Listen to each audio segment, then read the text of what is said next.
Staff that just did a magnificent job while I was gone. I mean, let's be honest, folks, for 4 months I was not here.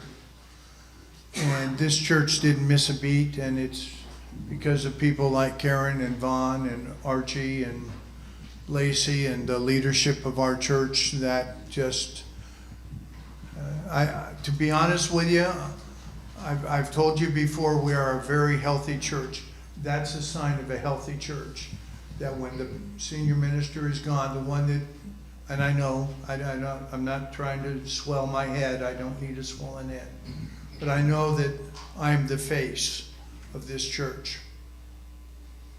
But I pray that Jesus would be the face of this church. And that you guys are just fabulous. I'm glad to be back. It's been a horrific journey. And in about 5 or 6 weeks, I'll share that. Part of it anyway. I'm not going to launch into it today. But I just want to thank you. For the next several weeks, we're going to take an honest look at mental health. I really believe everybody needs some help or hope in this area, as depression, anxiety, worry, self-harm, and even suicide are all on the rise. I know you need this series. I know I need this series. Or at least we know people who need this series. But at the same time, I'm a little apprehensive. Because as we talk about sensitive issues, it requires a certain level of vulnerability.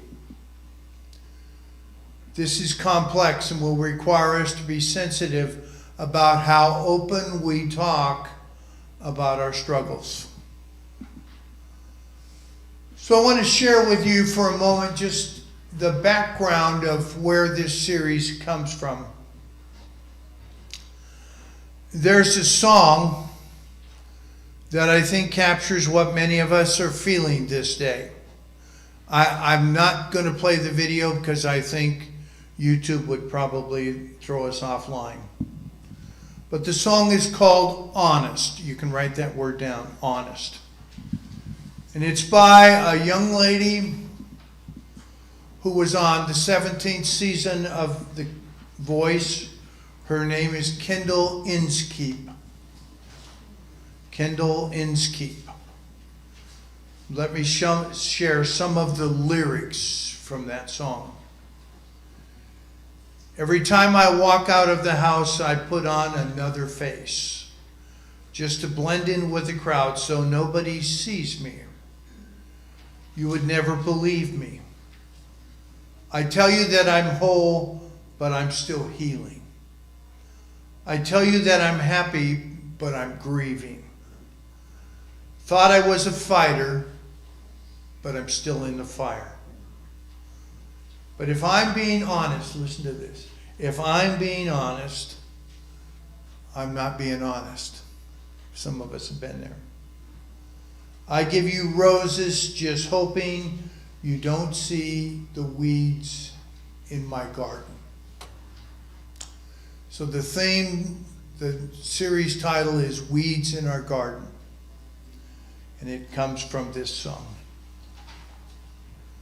My hunch is many of us identify with these words because this is exactly how we feel. If I'm being honest, I'm not being honest. Someone might ask you, as they've asked me over the last 4 months, how are you doing? And I tell them I'm doing fine when, honestly, folks, I was not doing fine. We do it, we give them roses because we don't want them to see that there's weeds in our garden, that there's struggles going on in our life. They walk away thinking you are in a good place and everything is fine. The reality is you're hiding weeds, and most likely they are as well. So throughout this series, I'm going to use that phrase, weeds in the garden, to describe the mental health struggles we all have. So today we're starting the series with the title, It's Okay to Not Be Okay. The only thing that is not okay is to pretend that you are okay when you are not. I'm so aware of the mental health crisis in America. It's not a little deal. It's a big deal.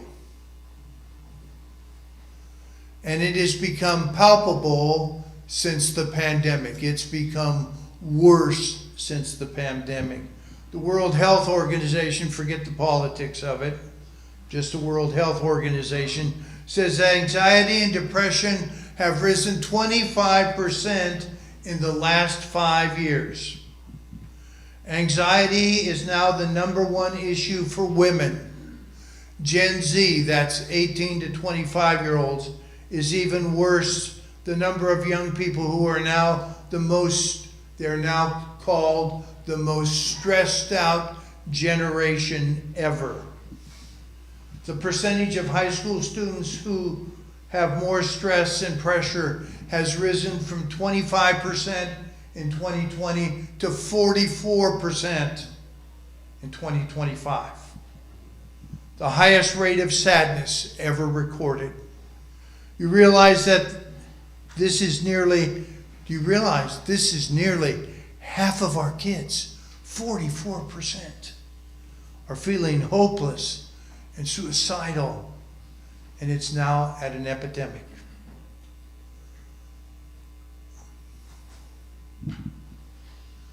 I don't know many pastors that haven't had a mental health crisis of some kind in the last 5 years, and that includes me.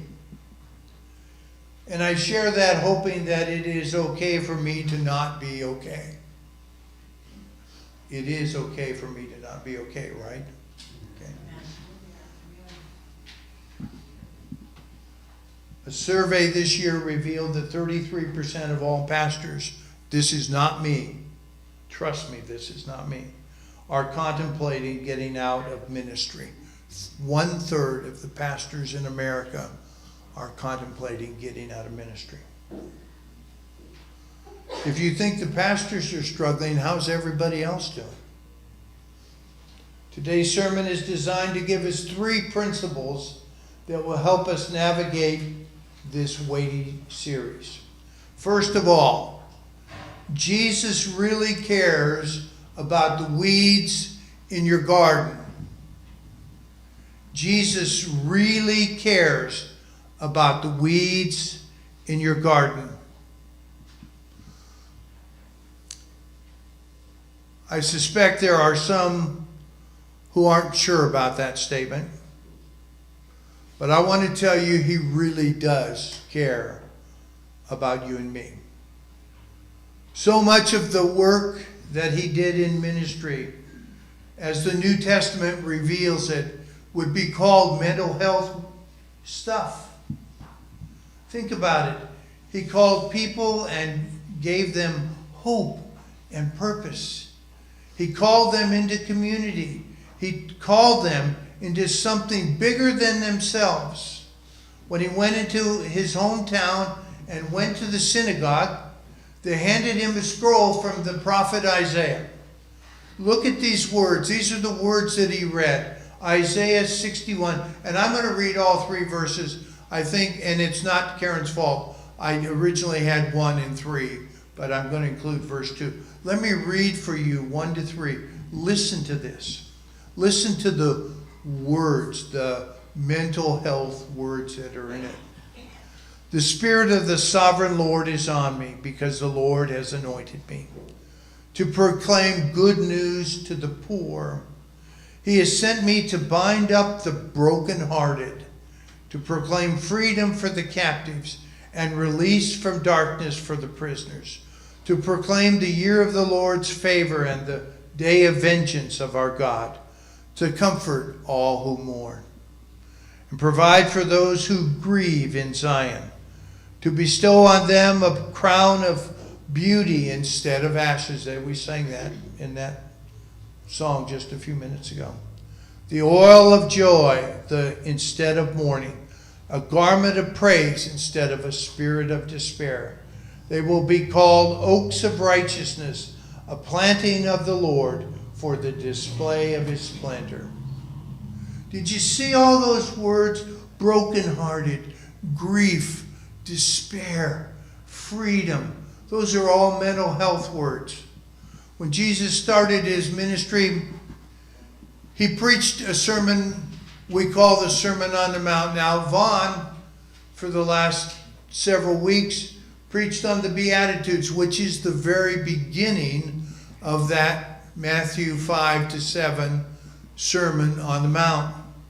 If you continue on from where Vaughn stopped, you will see Jesus talking about all sorts of things, mental health-wise, anger and worry and anxiety.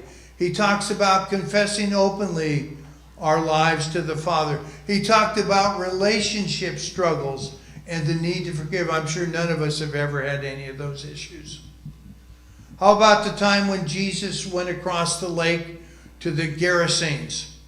Mark 5 tells the story. You can read it. I'm going to highlight one verse. You can read it later just to check, make sure I told it right. As he gets there, there's a man that comes out to him. He is just out of control. His clothes are off, and it is clear that he's not functioning normally. Today, we would say that that's mental health stuff. Even though people were afraid of this man, they put him in leg irons and chains trying to control him, but he would just bust out of them. Jesus calmly ministers to him and heals him. Later in the chapter, in verse 15, I want you to catch this, verse 15. When they came to Jesus, they saw the man who had possessed the legion of demons sitting there, dressed, and get this word, and in his right mind. And they were afraid. It's such a beautiful story. I think it reminds us he wants us to be healed as well. When Matthew wants to kind of summarize Jesus' ministry, we find these words in Matthew 4:23. I'm going to read it from the New Living Translation. Jesus traveled throughout the region of Galilee, teaching in the synagogues and announcing the good news about the kingdom. And he healed every kind of disease and illness. Every kind. I'm sure mental health was in there. That's why we cannot ignore the weeds in our garden. Your garden and my garden. Because caring for the whole person is central to Jesus and his ministry. And it's also what we as a church are called to do. All right, number 2. There is a complex root system in your garden. There is a complex root system in your garden.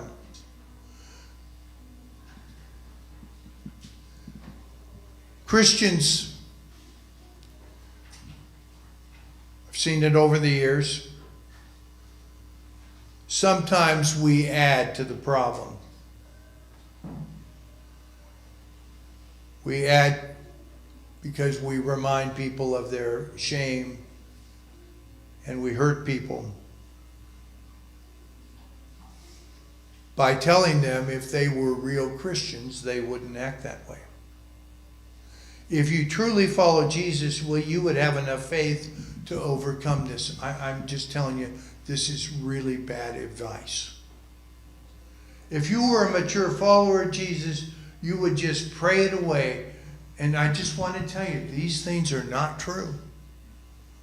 I'm not minimizing prayer. I'm not minimizing what God can do. But we need to understand sometimes we do more harm than we do help. Among some Christians, there can be some stigma attached if you struggle with a mental health issue. Because if we believe we will be shamed or made to feel guilty, we're not going to get the help we need, and they won't come to church.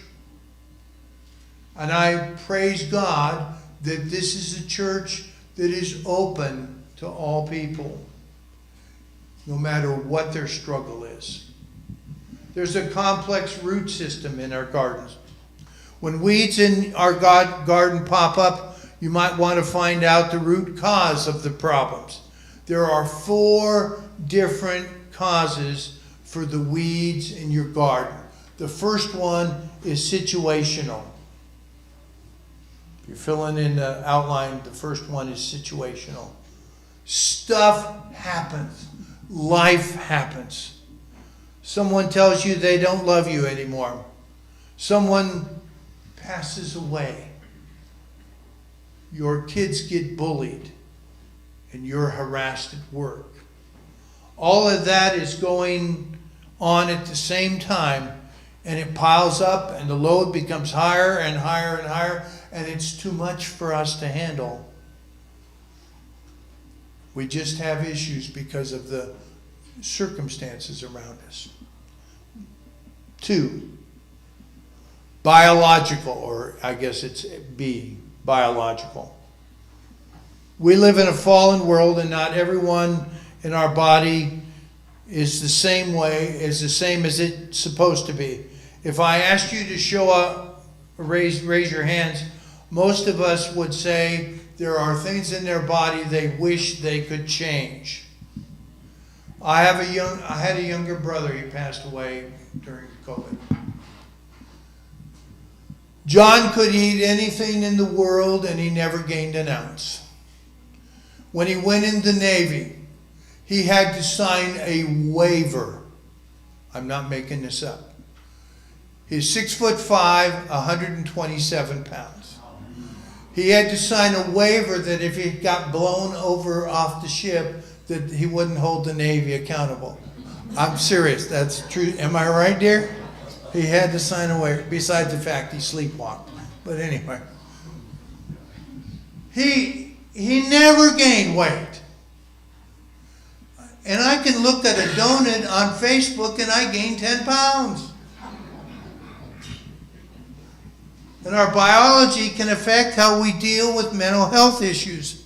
There are hereditary issues that are some of us who are predisposed to mental health issues.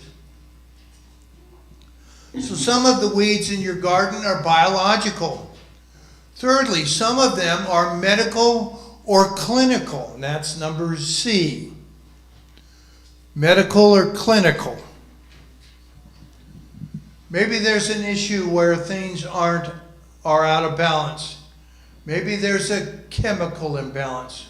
We need someone trained to sift through the data and diagnose the issue. Maybe they can prescribe something to correct the problem. Some weeds in our garden will require you to get appropriate professional help. Maybe counseling and therapy, and Vaughn and I can recommend some very good Christian counselors.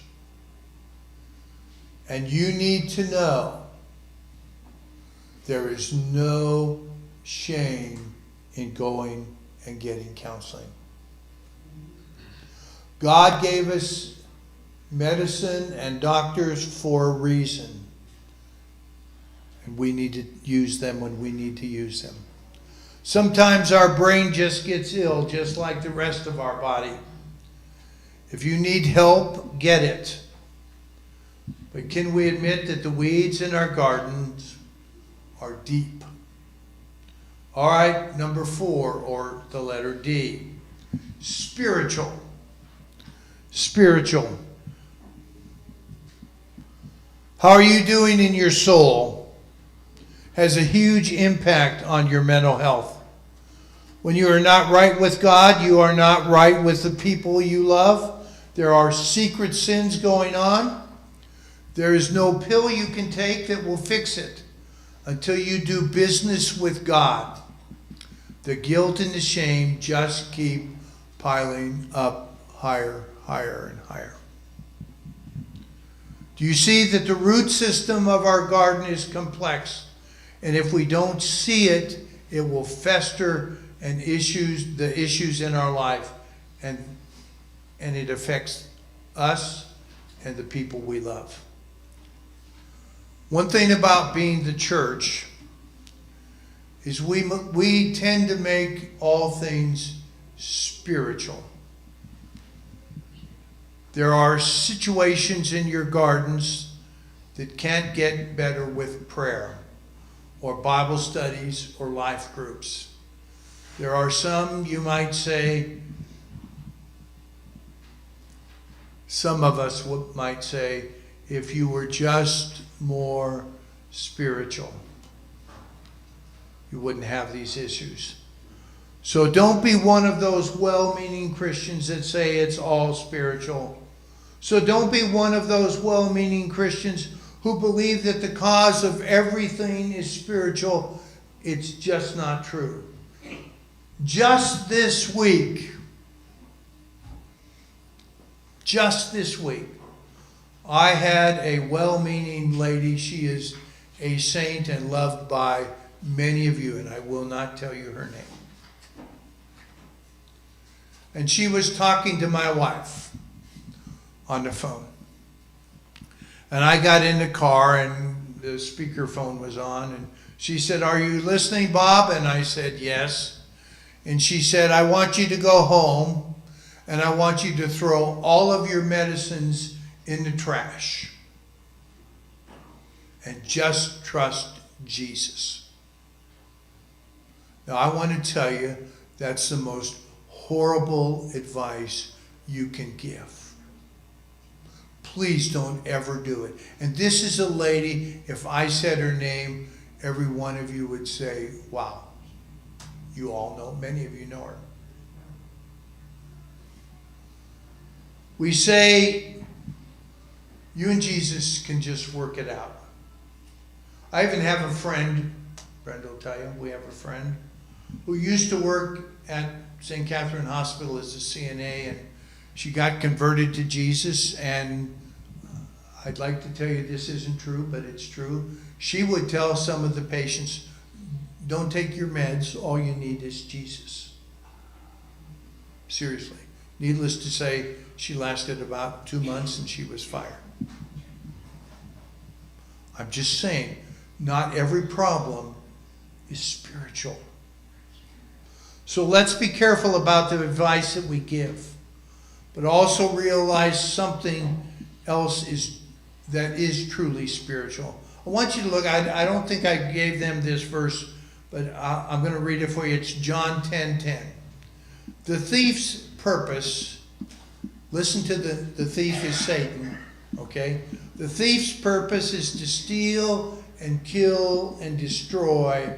My purpose is to give you rich and satisfying life. And some of your translations will say abundant life. We always quote the second half, but we forgot what Satan wants. He wants to kill your joy. He wants to kill your peace. He's going to do that. We have a spiritual enemy. Some of your weeds in your garden are there because we have believed the devil rather than Jesus. We say to ourselves, and I'm going to preach more about this in a couple of weeks. Lacey's going to share on Mother's Day. I thought it's wonderful to have a mother on Mother's Day preach. What do I know about motherhood? Anyway, I won't even go there. But some of us say to ourselves, "I'll never be enough. I'll never be loved again. I'll never be accepted." These things are lies and the complete opposite of what God has said. He calls you his child. But sometimes we believe the lies of the enemy and we struggle with shame. The voices in our head lead us on a downward spiral, even though God says, "You are my beloved child." You have a God who says, "I am for you, not against you. I sent my son to die on the cross for you. That's how much I love you." All right, number 3. Relationships are indispensable to mental health. Relationships are indispensable to mental health. For many of us, quite often the cause of our mental health issues were caused by other people. Relationships have the tremendous capacity to not only help us, but to hurt us. It's a natural reaction when you reach out and touch a hot stove to pull your hand back. The same is true about relationships. When you get burned, you pull back and isolate yourselves. But if we have learned anything in the last 5 years since COVID, we learned that isolation, having no social interaction, and social distancing is only going to produce more weeds in our garden. In many ways, we have replaced relationships with technology. I heard a guy on the TV the other day say that when he sits down to dinner with some other businessmen, they all put their phones in the middle of the table, and the one who reaches for his phone first picks up the bill. Works for me. I think we'll try that at our family dinners. That ought to be interesting. In many ways, we are glued to our phones. And that decrease in real relationships drives an increase to anxiety. And it just blows me away, the number of people who are texting someone and they're actually sitting there right next to them. It's like, really, can you not talk to them? But God designed us to do life with others in community. That's why I love my Monday night life group. And they're here today. And they know I love them. And they love us. And I got 47 cards, I think, from them. They're just alone. And recently, you need to know this. It's not in the bulletin, Vaughn. Are you keeping it a secret? Vaughn has started a new life group on Tuesday night at 6:30 for younger people. Because we're all the old people and they are. But if you're a young adult and you're looking for 6:30 upstairs in the fellowship hall. Okay. Arguably, the most stressful time in Jesus' life was when he was in the Garden of Gethsemane, where he went to pray before his crucifixion, where he literally sweat drops of blood. And what did he want in that moment? He wanted community. He kept saying to his disciples, come and be near me. Come and stay near me and pray with me. If Jesus needed that, you and I need that. You know what the four most powerful words that we can use? It's going to be up on the screen. I've been there too. I've been there too. Some of us have come through some really dark seasons in our life that we're not proud of. We get anxious. When you get anxious, sometimes we act like a jerk when we get anxious. I've been there too. When you get stressed out at your kids and yell at them on the way to church, I've been there too. When you stop and you couldn't sleep, and you ate the whole bag of Doritos at 1:30 in the morning, I've been there too.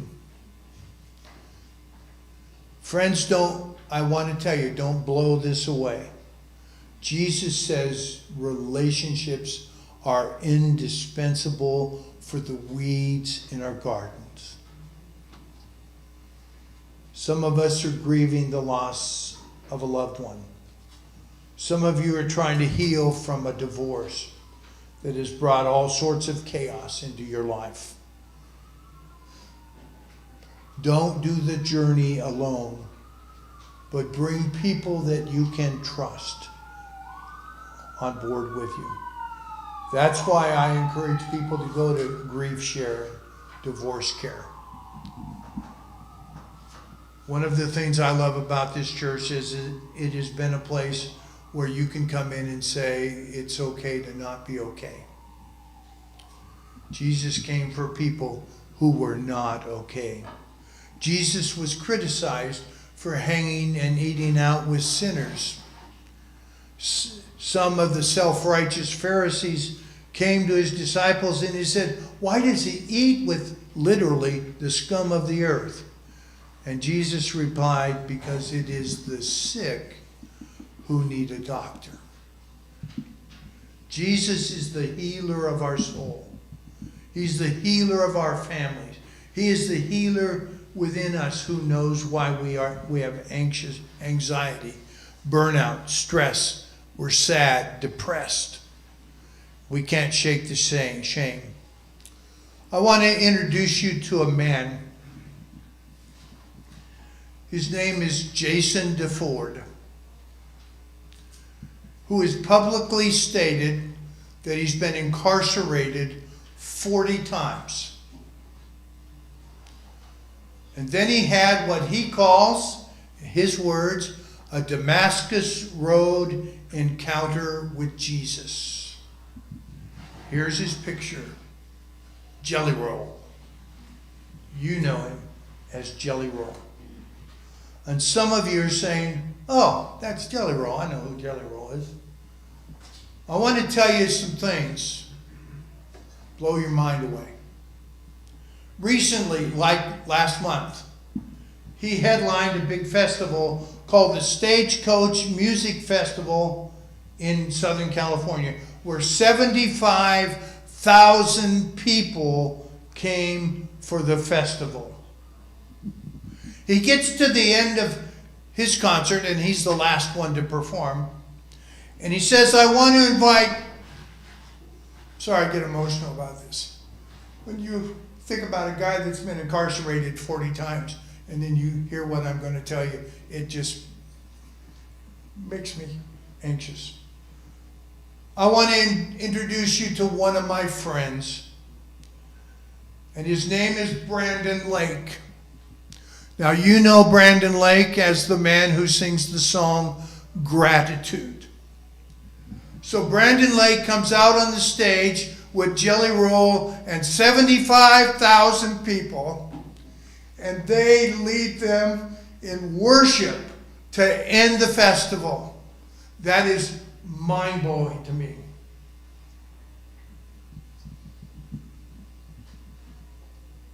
Jelly Roll recently recorded a very thought-provoking song.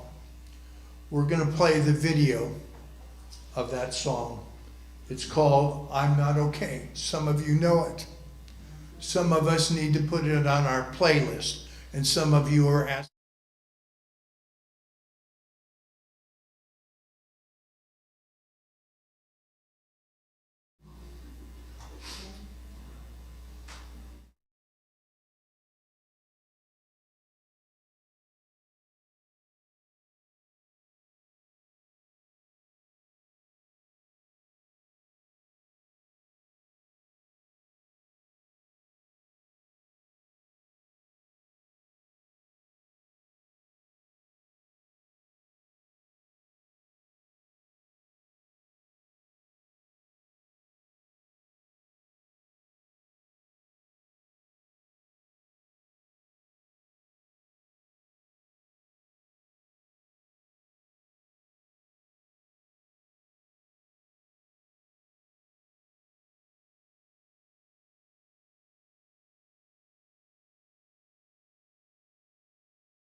You need to know, and here's the conclusion.